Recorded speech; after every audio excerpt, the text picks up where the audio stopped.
Good morning. आज के इस एडिटोरियल का मतलब आपको तब समझ में आएगा जब आप इसके हेडिंग को यानी जिसके टाइटल को समझेंगे। सरकमवेंशन इसका टाइटल है, जिसका मतलब होता है अवॉइडेंस, किसी को अवॉइड कर देना, या फिर इसके लिए एक और वर्ड आ सकता है बाईपास करना। हिंदी में अगर जानना चाहेंगे तो इसका मतलब होता है नज़रअंदाज कर देना। तो सरकमवेंशन का मतलब हो गया किसी को नज़रअंदाज कर देना। तो अब बात ये हुई किसको नज़रअंदाज करने की बात हो रही है।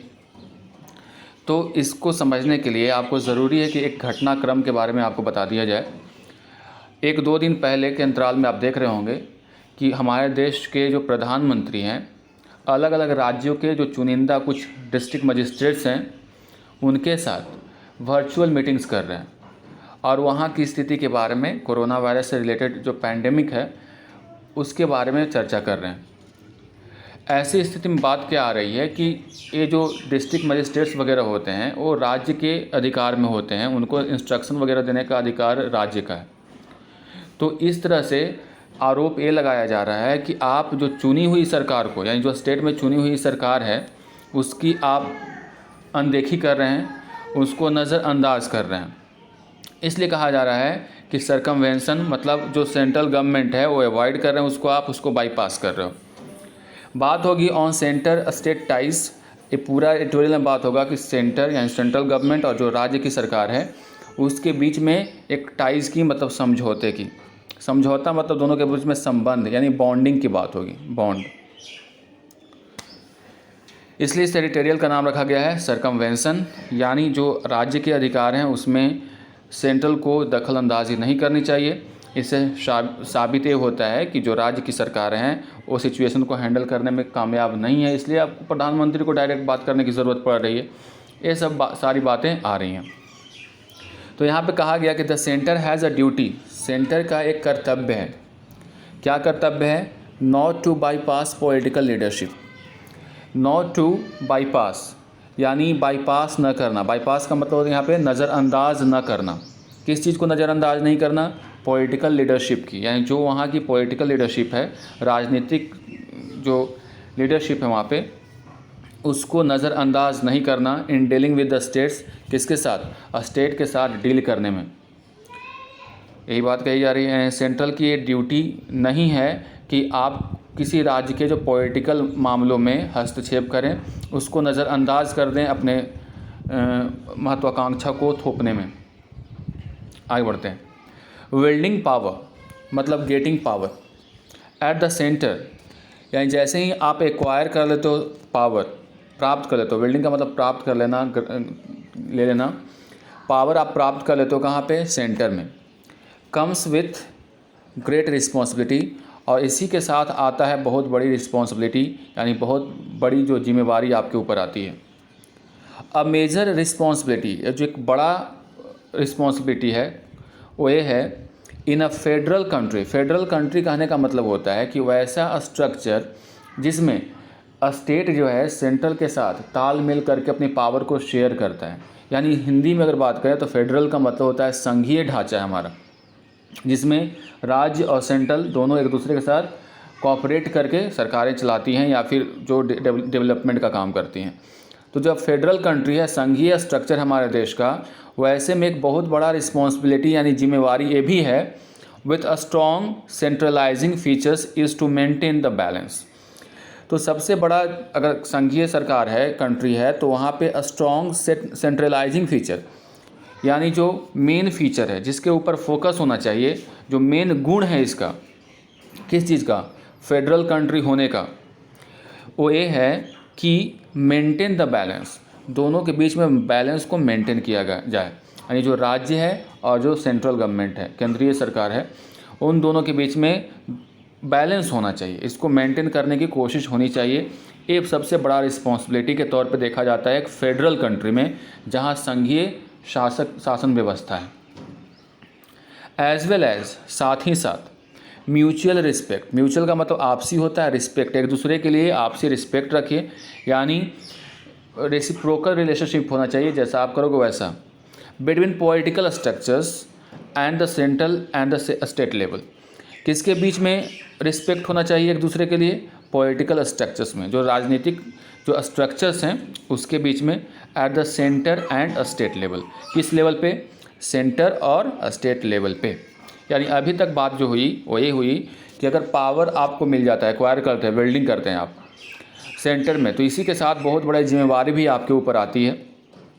और सबसे बड़ी जिम्मेवारी एक फेडरल कंट्री में या संघीय कंट्री में ये है कि पूरा जो मेन इसका फीचर है, सेंट्रलाइजिंग फीचर का मतलब होता है केंद्रीकृत जो फीचर होता है, फीचर का मतलब गुण है, वो ये है कि मेंटेन करना है बैलेंस किसके किसके बीच में, जो स्टेट है और जो सेंट्रल गवर्नमेंट है उसके बीच में।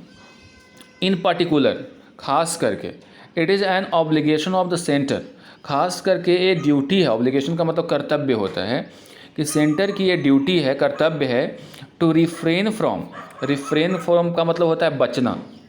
किस चीज़ से बचना? From bypassing the elected leadership, जो सरकार वहाँ पे चुनी हुई सरकार है, केंद्रीय जो सरकार है, जो सेंट्रल गवर्नमेंट है, उसको इस चीज़ से परहेज़ करना चाहिए, बचना चाहिए कि जो वहाँ की इलेक्टेड लीडरशिप है, चुनी हुई जो सरकार है, उसको बाईपास करने से बचना चाहिए, यानी उसको नज़रअंदाज करने से बचना चाहिए। While dealing with states, state के साथ जब आप डील करते हैं तो वैसी स्थिति में आपको वहाँ की चुनी हुई सरकार को नज़रअंदाज करने से बचना चाहिए, ये कहना चाह रहा है। टू रिसेंट डेवलपमेंट का मतलब यहाँ पे घटनाक्रम होता है। तो हाल फिलहाल में दो ऐसे घटनाक्रमों के बारे में पता चला। ये जो डेवलपमेंट्स हैव रेज्ड कंसर्न, ये चिंता बढ़ा दिया है। क्या चिंता? दैट कि द सेंटर, जो सेंटर है, सेंट्रल गवर्नमेंट है, wants to give instruction to officers functioning under elected state regimes.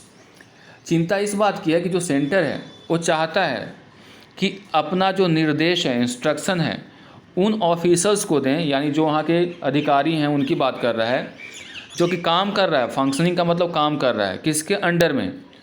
Elected state regimes के, यानी स्टेट के जो इलेक्टेड सरकार है उसके अंडर में वो काम कर रहा है। उसके बावजूद आप सेंटर से उसको मॉनिटर कर रहे हो, उसको इंस्ट्रक्शन दे रहे हो। ये जो मामला है वो चिंता बढ़ाने वाला है। प्राइम मिनिस्टर नरेंद्र मोदी, दो घटनाक्रमों की बात हो रही है। पहला घटनाक्रम यहाँ पे चर्चा की जा रही है, prime minister Narendra Modi has held 2 virtual meetings. Prime minister जो नरेंद्र मोदी हैं, जिन्होंने 2 वर्चुअल मीटिंग किया with district magistrates and state officers to review the कोविड-19 सिचुएशन। कोविड-19 के सिचुएशन को फिर से इसको रिव्यू करने के लिए, पुनर्आकलन करने के लिए उन्होंने कुछ राज्यों के जो डिस्ट्रिक्ट मजिस्ट्रेट्स थे और स्टेट ऑफिसर्स थे उनके साथ वर्चुअल मीटिंग की। साथ ही कहा जा रहा है यूनियन एजुकेशन मिनिस्टर, जिनका नाम है रमेश पोखरियाल, इन्होंने क्या किया? Held a virtual meeting to discuss the national education policy.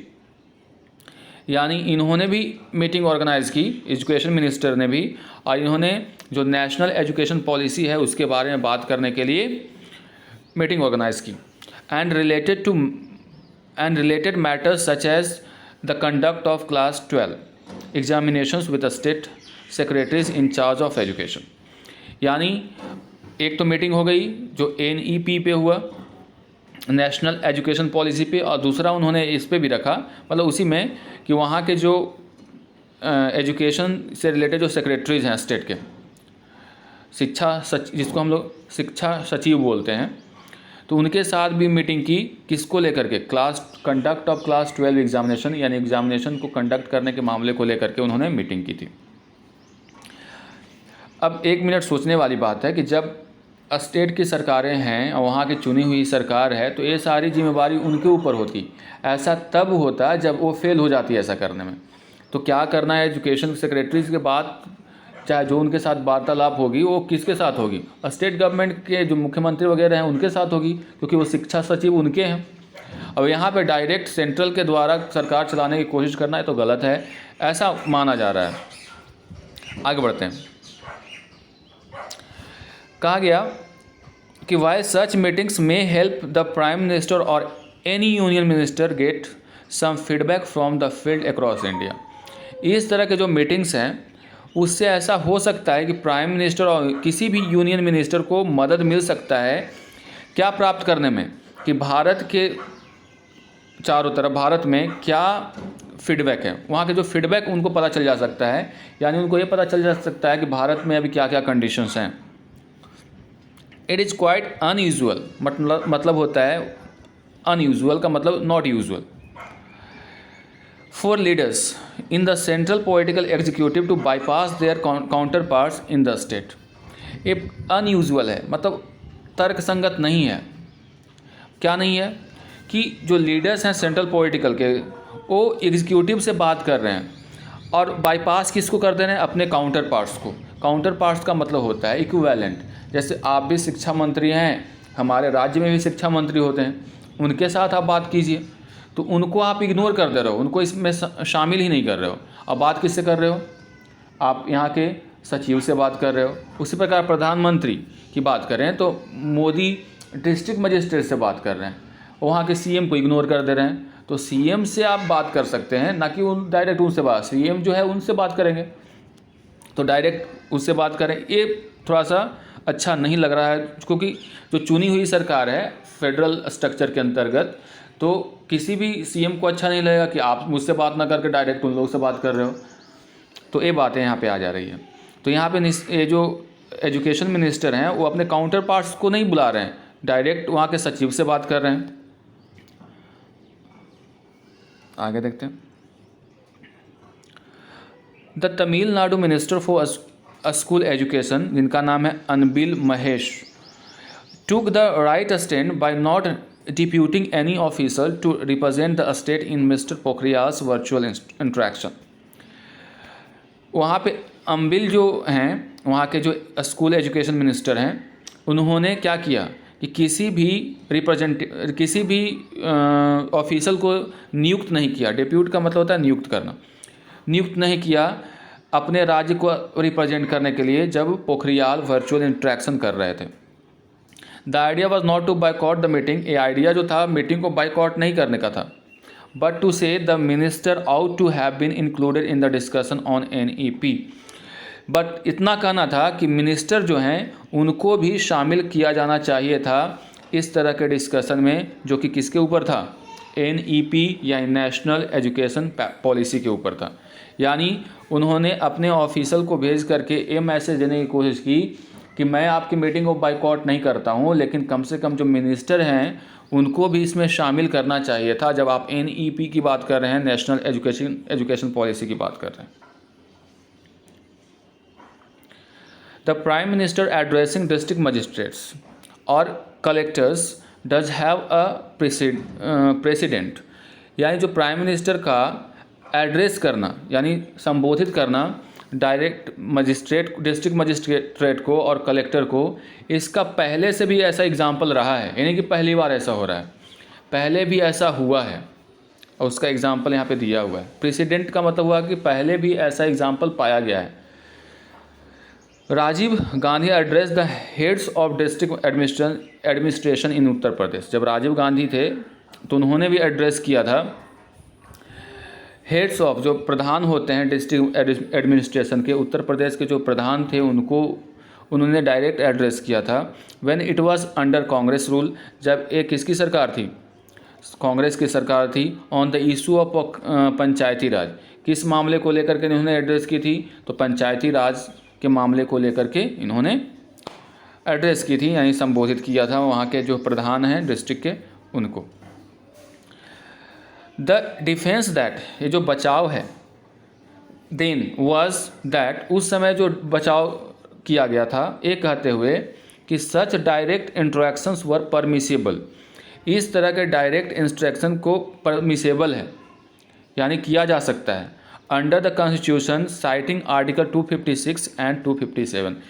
जो हमारा संविधान का जो आर्टिकल है 256 एंड 257 ये अलाउ करता है, परमिशन देता है कि आप ऐसे डायरेक्ट इंट्रैक्शन कर सकते हो। एक कह करके राजीव गांधी का बचाव किया गया था उस समय।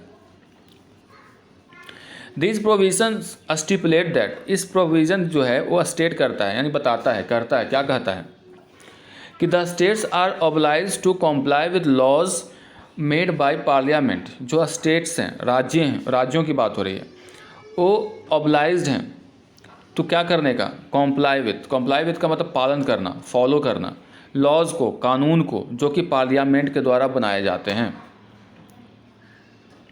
And also allow some directions from the union government, और कुछ आपको डायरेक्शंस यूनियन गवर्नमेंट से भी मिल सकते हैं। If the prime minister belongs to one party, अगर प्राइम मिनिस्टर जो हैं एक पार्टी से बिलोंग करते हैं, and the officers addressed are from a state run by another, there is bound to be resentment that the elected representatives of the state are being bypassed. समझते हैं यहाँ से, if the prime minister belongs to one party, अगर prime minister किसी एक party से belong करते हैं, and the officers addressed are, और जिस ऑफिसर्स को आप क्या कर रहे हो, एड्रेस कर रहे हो, संबोधित कर रहे हो, are from a state run by another, और उस स्टेट के ऑफिसर्स हैं जो दूसरे पार्टी की सरकार के द्वारा चलाई जा रही है। यानी मान लो कि यूपी में अगर आप ऐसा करते हो तो आपका बीजेपी की सरकार यूपी में भी है और सेंट्रल में भी है, तो वहाँ पे कोई ऑब्जेक्ट नहीं करने जा रहा था, कोई बोलता ही नहीं। बट अब देख लो, अब ममता बनर्जी की सरकार बनी है, ममता बनर्जी की सरकार बंगाल में बनी, वेस्ट बंगाल में। अब वहाँ पे अगर आप इंटरेक्शन करोगे तो उसको बुरा लगेगा। यानी जो जिसकी सरकार है दोनों सेंट्रल और राज्य में, तो वहाँ तो ठीक है, लेकिन वैसे जगह पे आप उन लोगों को एड्रेस करोगे जहाँ पे आपकी सरकार नहीं है, दूसरे के द्वारा वहाँ पे रन किया जा रहा है, तो there is bound to be का मतलब होता है लाजमी होना।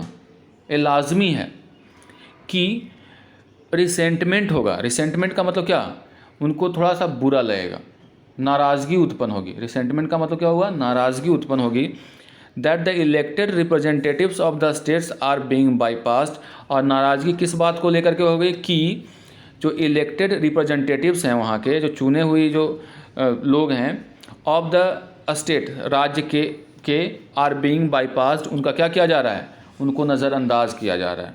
यानी लेखक कहना चाह रहे हैं कि अगर prime minister belongs to one party, अगर एक पार्टी से बिलोंग करते हैं, और जो ऑफिसर जहाँ पे आप एड्रेस करते हो डिपेंड, वहाँ की जो सरकार दूसरे पार्टी के द्वारा चलाई जा रही है, तो ऐसे में लाजमी है कि रिसेंटमेंट, नाराज़गी होगी, क्योंकि उनको ये लगेगा कि जो सरकार, चुनी हुई सरकार है, उसको क्या किया जा रहा है, इग्नोर किया जा रहा है, उसको बाईपास किया जा रहा है। तो बाईपास, इग्नोर, अवॉइड, ये सब वर्ड एक ही जैसे होते हैं। इन द प्रेजेंट केस, हाल फिलहाल के जो केस है, मौजूदा केस की बात अगर करें, इट इज़ ट्रू दैट, ये सही है कि the centre has a major role in pandemic response. ये सही बात है कि सेंटर का पैंडेमिक के मामले में बहुत बड़ा रोल होता है, बहुत बड़ा रोल होता है, कर्तव्य है उसका। The disaster management act has been invoked, यानी जो डिजास्टर मैनेजमेंट एक्ट को क्या कर दिया गया, लागू कर दिया गया है, टू स्पेसिफाई, ये पता लगाने के लिए, गाइडलाइंस ऑन लॉकडाउन्स पे जो गाइडलाइंस आए हैं उसका, restrictions and relaxations and to ensure a smooth medical supplies, क्या रेस्ट्रिक्शंस क्या लगाने हैं, रिलैक्सेशन क्या देना है, फिर क्या मेडिकल कैसे अच्छी तरह से जो उसका मेडिसिन वगैरह है वो कैसे सही से सप्लाई किया जा सके, ये सारी बातें सेंट्रल गवर्नमेंट के अंतर्गत आती है, यानी उसकी रिस्पॉन्सिबिलिटी है इसको हैंडल करना भी। अब बात आ रही है हाउएवर, हालांकि it would be in the larger interest of the country if events and discussions are held in such a way that political structures at the state are not seen to be undermined। अब यहाँ पे थोड़ा सा सलाह के तौर पे दिया जा रहा है कि ये देश के इंटरेस्ट में है कि इस तरह के इवेंट्स जहाँ पे ऑर्गेनाइज किए जाते हैं, हेल्ड मतलब किए जाते हैं, इस तरीके से, इन सच अ वे मतलब इस तरीके से कि the political structures at the state are not seen to be undermined. जो पॉलिटिकल स्ट्रक्चर है, राजनीतिक जो ढांचा है स्टेट का, उसको इस रूप में न देखा जाए कि उसको क्या किया जा रहा है, अंडरमाइन किया जा रहा है, यानी उसको कम आंका जा रहा है। यानी अब लेखक ऐसे कहना चाह रहा है कि अब आपके ऊपर है, देश के इंटरेस्ट के ऊपर डिपेंड करता है कि आपको इसको किस रूप में देखना है। एक और पैंडेमिक है, और पैंडेमिक की स्थिति को कंट्रोल करने के लिए डिजास्टर मैनेजमेंट एक्ट है, जिसके अंतर्गत रिस्पॉन्सिबिलिटी होती है जो सरकार है, जो सेंट्रल गवर्नमेंट है, उस पर ज़्यादा रिस्पॉन्सिबिलिटी होती है सारी चीज़ों को हैंडल करने का। कोई भी चीज़ की कमी होती है मेडिकल से रिलेटेड, चाहे वो ऑक्सीजन की कमी हो, मेडिसिन की कमी हो, तो सारे लोग आरोप लगाना शुरू करते हैं सेंट्रल पे। तो सेंट्रल का भी ये हक है, अधिकार है कि वो सारे लोगों के साथ इंटरेक्ट करे, जहाँ उसको अच्छा लगे, जहाँ पे जो स्थिति ख़राब है वहाँ के लोगों के साथ, वहाँ के जो डिस्ट्रिक्ट मजिस्ट्रेट्स, जो भी जिसको आप इंटरेक्ट कर रहे हैं, इसको इस रूप में नहीं देखा जाना चाहिए कि वहाँ की जो चुनी हुई सरकार है उसको अंडरमाइन किया जा रहा है, यानी उसको कोई तवज्जो नहीं दिया जा रहा है, ये कहना चाह रहा है। अब लोग पे डिपेंड करता है, यहाँ के कंट्री के जो लोग हैं क्या सोचते हैं इसके बारे में। There ought to be no a scope for complaints, यहाँ पे किसी तरह का आउट टू मतलब हो चाहिए, स्कोप मतलब किसी तरह मतलब कंप्लेन यानी शिकायत करने का जो कोई स्कोप नहीं, जगह नहीं बनती है, जगह नहीं होना चाहिए। जैसा कि one made by West Bengal chief minister, जैसा कि कंप्लेन किया गया किसके द्वारा, वेस्ट बंगाल के चीफ मिनिस्टर हैं उनके द्वारा। क्या नाम उनका, ममता बनर्जी। उनका कहना था कि दैट मतलब कि chief ministers felt humiliated, chief ministers ने अपने आप को अपमानित महसूस किए, ह्यूमिलिएटेड मतलब अपमानित महसूस किए, when all of them were not allowed to speak to the PM in a virtual interaction, जब सारे जो चीफ मिनिस्टर्स उसमें शामिल हुए थे, जो पीएम के द्वारा वर्चुअल इंटरेक्शन हो रहा था, उसमें जो सीएम थे यानी इन लोगों को बोलने का अधिकार नहीं दिया गया, यानी बोलने नहीं दिया गया। यानी ये बात से वो खफा थी, कंप्लेन कर रही थी कि जो वर्चुअल मीटिंग्स हुई वहाँ पे उनको बोलने का मौका नहीं दिया गया। अब बात यहाँ पे ऐसा है कि सिचुएशन काफ़ी, अब अगर पॉलिटिकली अगर देखें तो दोनों के बीच में काफ़ी टक्कर है। हाल फिलहाल के बंगाल चुनाव संपन्न हुए, थोड़ा सा हो सकता है, बट सिंपली ये कहें, एक और आपका संघीय सरकार है जहाँ पे दोनों को तालमेल करके सरकार चलानी है और सिचुएशन को हैंडल करना है। दूसरी तरफ पैंडेमिक है, पैंडेमिक के काल में आप थोड़ा सजग रहते हैं, इसलिए भी कर सकते हैं। तो ये अब आपके इंटरेस्ट पे डिपेंड करता है, यहाँ की जनता के इंटरेस्ट पे डिपेंड करता है कि आप इन चीज़ों को कैसे लेते हैं। क्योंकि जो सरकारें हैं, जो विपक्ष की सरकारें हैं, तो आलोचना करती रहेंगी, कंप्लेन करते रहेंगे, उनको एक मौका चाहिए। लेकिन क्या सही है क्या गलत है अब आप लोग को जज करना है। That's all for today. मिलते हैं हम लोग अगले एडिटोरियल में।